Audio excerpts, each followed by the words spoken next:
I'm assuming you've got this copied down, and as you're reading from the title, you probably know what we're doing. We're solving exponential equations and inequalities. Now, below the title, I'm going to ask you to write one down. So here's the one we're going to write down. You probably all know what is going to be the answer, but please still write it down. 4 to the x is equal to 4 squared. This is an exponential equation. It's an exponential equation because the thing we're trying to solve for is in the exponent. So today we're trying to figure out ways of solving these kinds of exponential equations. Now, if you've got this copied down and you know what the answer is, do you want to shout it out? What must x be? 2.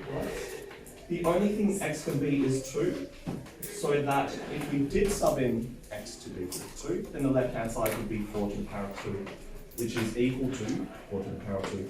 So let's write down the answer. Therefore, 3 dots, x is equal to 2. So that's the basic way of solving exponential equations. If our bases are identical, then that must imply everything else must be the same as well. That must mean the indices must be the same. So let's write down the general way of solving exponential equations. I'll ask you to copy down. To solve exponential equations, then below that we're going to write, if we have a to the power of x equaling a to the power of y, notice that our bases are the same, they're both a, whatever our base is. If we've got a to the power of x equal to a to the power of y, then that must mean the exponents must be the same as well. If this occurs, then x must equal to y. So this is just restating the example we had earlier on the board. There's another factor as well, and that's if our bases are not the same. So let's work through our first example where the bases are not the same. Here's example A, e.g. solve. We have 4 to the power of x equal to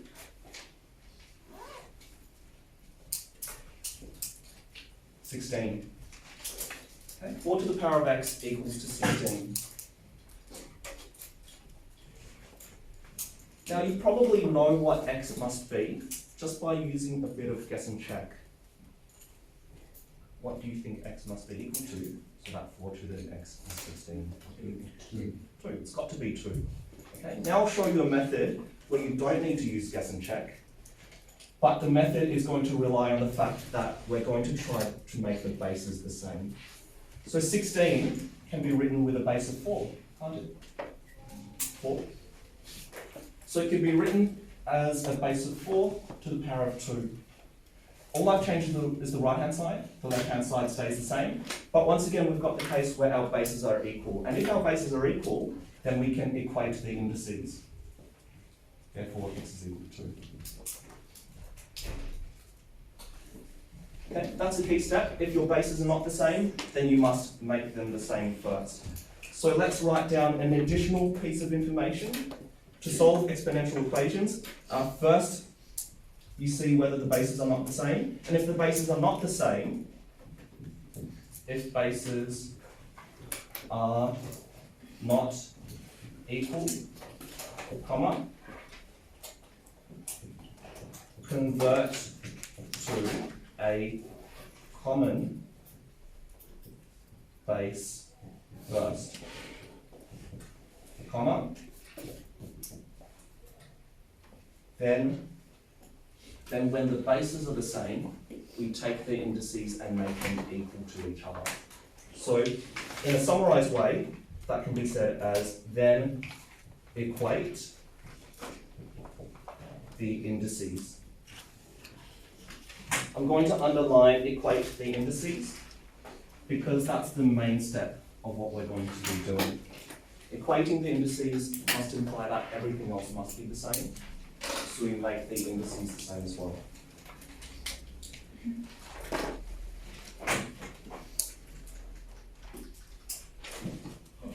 Example B,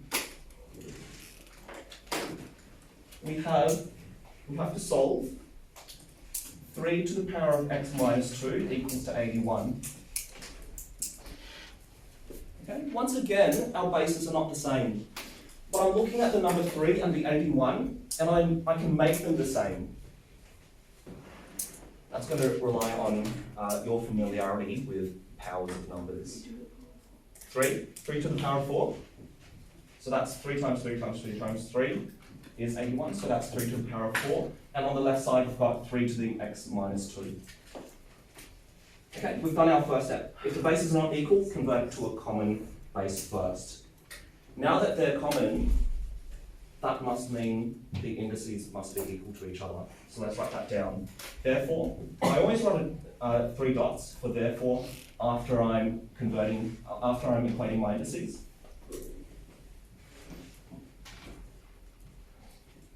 Because our equation is not an exponential equation anymore. This is a different kind of equation. This one would be a linear equation. Okay, at the end I solve it, therefore x is equal to 6. Last one, example C. We have 5 to the power of 2x minus 4 equals to 25 to the negative x plus 2.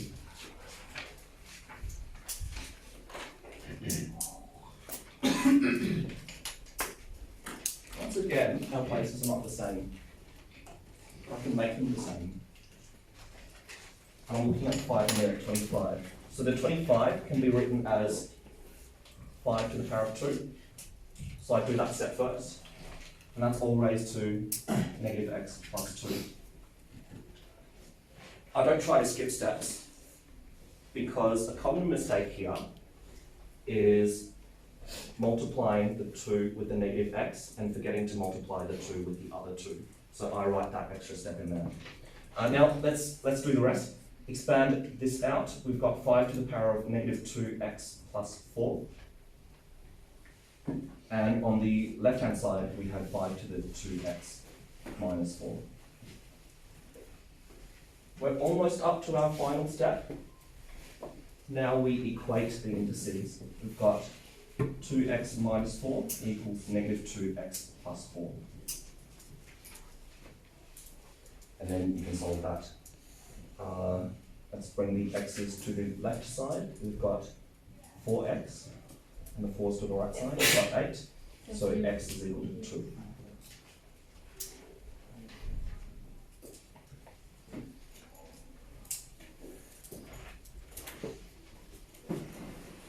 Okay, so we've done a few examples of solving exponential equations where we have linear equations that come out of our indices. We're going to do a few that's going to be a bit more complicated now. This will be our second set of examples, e.g. solve. And I'm going to ask you to copy this down very carefully. It's going to be quite long. We've got 9 to the power of x equals 12 times 3 to the power of x minus 27.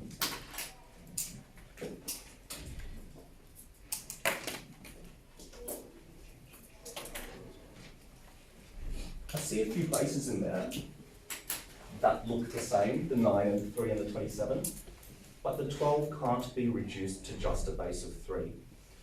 So in this example, we're going to be using a slightly different technique. Okay, and here's what we're going to do. I take my 9 to the x and the 3 to the x. Those are the ones that involve powers of x, and I convert them to a common base. So 9 to the power of x is the same as 3 squared to the power of x. I'm going to use a different colour to keep track of it, but you don't need to if you don't want to.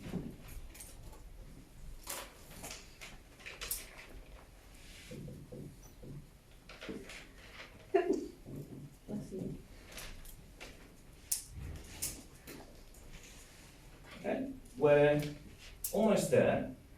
Now the 3 squared to the power of x kind of looks like 3 to the power of x. So what we're going to do is simplify this index on the left side.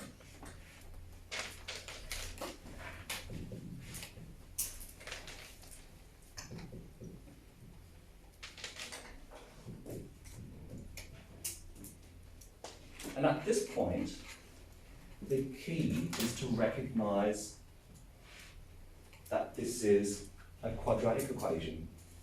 It's like an x squared equation. I'm going to leave it on the board for just a moment. I'll stare at it, and in the next line, I'll show you where that quadratic equation is. Okay. So I'll do my next line now. Maybe some of you have already seen the quadratic equation. So I've got 3 to the power of x, all squared. The purpose of doing this is to make my 3 to the x the same as the other 3 to the x. And I do that by bringing the 2 out as a power. Okay, and that's equal to 12 times 3 to the x minus 27.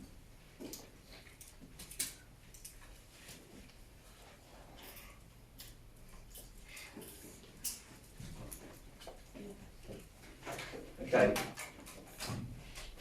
Now at this point, I hope you can see the quadratic equation. We've got a square term with a variable. We've got a variable with itself without being squared, and we've got a constant term. So, what I'm going to do to simplify this equation is change that base that's being squared into another letter. That's going to help make the quadratic equation much more obvious. So please write this down. Let 3 to the x equal to, we can choose any letter, but let's just call it A. So what we're going to do is anywhere we see 3 to the power of x, we're going to turn it into A. So we've got A that's being squared. I'll drop my paper now. We've got A squared equals 12 times A minus 27. Okay, so that's our quadratic equation. We've managed to turn our original equation up here, 9 to the x and 3 to the x, into a square term and a term with a power of 1. So what we've got to do now is solve this quadratic equation. Yeah? Do you move the a squared to the other side? I'm sorry? Do you move the a squared to the other side and make it equal to 0? Yeah. You're talking about the null factor law? Yeah. I can make the a squared go to the other side, which will make it negative a squared, but at the same time I can bring everything else across. Yeah. So the leading term is positive. So let's do that now. I'm going to drop all my color coding because our main purpose is to solve this quadratic.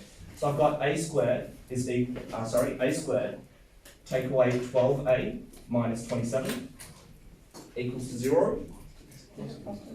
Plus 27? Yeah, it is. Adding 27 to both sides. Then we've got to find a pair of numbers that multiply to get 27 and add to get 12. At this point, you can try and come up with your list of factors, but if you get stuck a bit, one thing you can always do is to make a factor tree. So I've got -3 and -9. Yeah, so that's where you get 12 from. I'll finish up my factor tree. This is a technique you can use if you ever get stuck about which numbers multiply to 27 and add to 12. So multiplying to 27 means that you've got to have a pair of factors, 3 and 9, and 3 and 3. And using your factors of 27, you try and find numbers that will make 12. So as soon as you make this tree, you can see that the 3 and the 9 are the numbers we're looking for. Okay, now let's factorize this. We've got a take away 3 and a take away 9 equaling to 0. And then we solve for what a is. So we've got a is equal to 3 or a is equal to 9.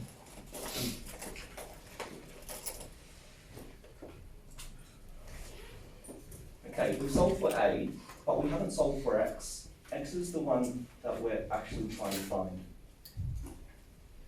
So one last step is to go back to where we made that substitution. We made that substitution to make the quadratic equation a bit more obvious. Now we have to go back and substitute the 3 to the power of x back into a. So let's do that. 3 to the x, that was used to be equal to a, that's equal to 3. And our other solution was 3 to the x would be equal to 9. We sub the 3 to the x back in to find what x is. I don't care about a is only there to help our equation be obvious. So at the end, we solve for x, we notice that 3 can be written as 3 to the power of 1, so one answer is 1 for x. And we notice that 9 can be written as 3 squared.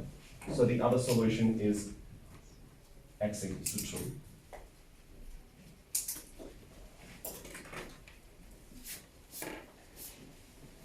Okay.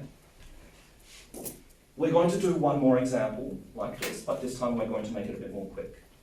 So I'm going to fill up probably the rest of this board.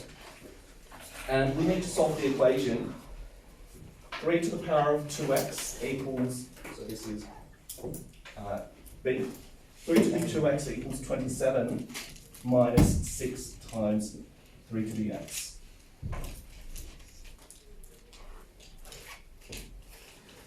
Anytime I see this kind of equation going on, where you've got a base that's squared and a base that doesn't seem to be squared, I automatically start to think this is probably a quadratic equation. The nice thing about this is they've already shown you where the squared term is. So I'm going to write the left side as 3 to the x squared, just to make that squared term a bit more obvious.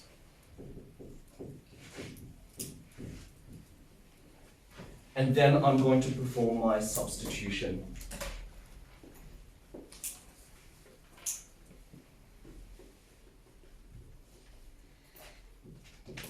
Let what? Yeah, 3 to the x equal a, or a to the, a equals 3 to the x, they're the same. And then wherever I see a to the x, I make a substitution. So we have a squared is equal to 27 minus 6a.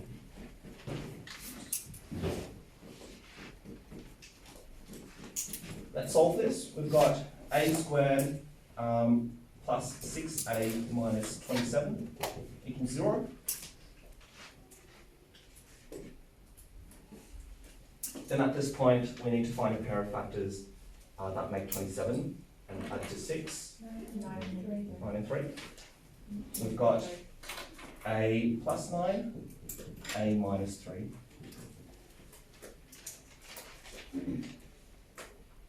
And then our answers for a are -9 or 3.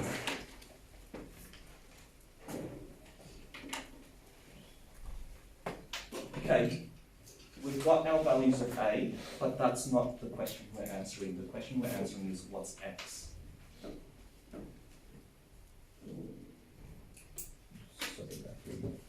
Just up and back in. 3 to the x is -9, or 3 to the x is 3. Okay. Now, one of these two answers will work, and the other answer is not possible. Probably all thinking with a negative answer. Why can't you have a negative number when you raise a positive base to an index? Because it always have positive. So you're timesing it by itself, and timesing it positive by positive is never negative. You're never going to make a negative number when you're repeatedly multiplying the positive base. Think about it, 3 times 3 times 3 times 3. It's never going to be negative. So, at this point, you can say impossible, or you can say undefined, or any combination of those kinds of words. But on the other side, we can say, therefore, x is equal to 1.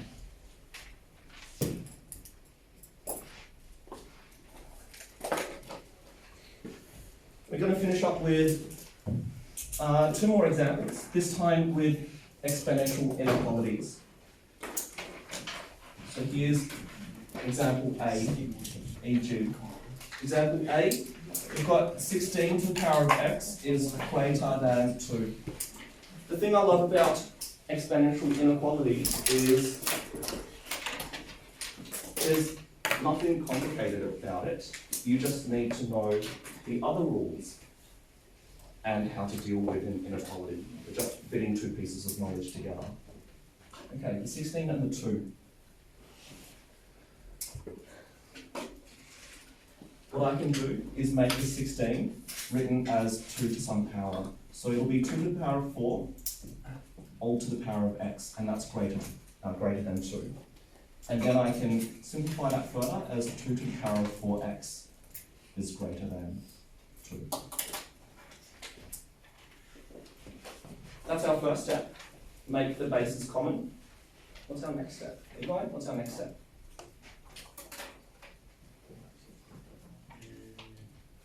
Bases are common. So what does that mean about the index? You subtract that from that. Bases are the same. Then what can we do with the indices? Equate them. Equate them. So we have 4 to the x, sorry, not 4 to the x, 4x on the left side is greater than 1. In other words, just drop the bases. If the bases are the same, we can just drop them. Then at the end, x is going to be greater than 1/4. Okay, and you solve your first exponential inequality.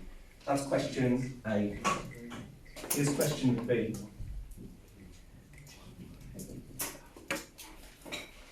And we've got,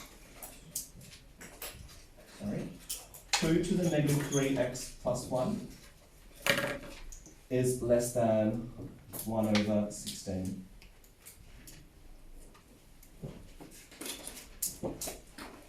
We're using the exact same steps as our previous examples, but this time the numbers just look a bit more complicated. In this case, that 16 is in the denominator, so we probably should need to figure out how to bring it up into the numerator. So let's do that first. Bringing it to the numerator implies that we've got 16 to the minus 1. That's one thing we can do. Or we can turn the 16 into a base of 2 first. You can use any way, as long as you get towards your answer. So I might just turn that into a base of 2, and then bring it to the numerator by making our power negative. And what we've done is made our bases common.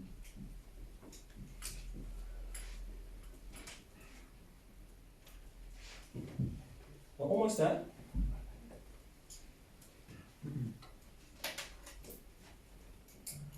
Emily, what do you think? What's our next step? Equate them. So what would you write down? Negative 3x plus 1 is Less than. less than negative 4. That's it. The bases are the same, we can drop them and equate the indices. Okay, at this point we're going to solve it. Constant number, let's bring it to the other side. That's going to be less than negative 5. And at this point we can divide both sides by a negative number. You've got to be very careful here, because as soon as we divide by a negative number, our inequality flips directions. So our answer is x is greater than 5/3. Okay, once you've taken down those examples, I'll just quickly summarize. First, we've learned how to solve basic exponential equations. And the key idea is to make the bases common so we can drop them afterwards. When we have equations that look like this, 9 to the x and 3 to the x, think about your quadratic equation and try to turn them into something that looks like a quadratic equation. And once you do, make a substitution. So it looks like a quadratic equation, solve that for the letter you subbed in, and then go back and figure out what x is. And lastly, when we've got exponential inequalities, all the steps are the same. Just be careful to flip the direction of your inequality symbol if you multiply or divide by a negative.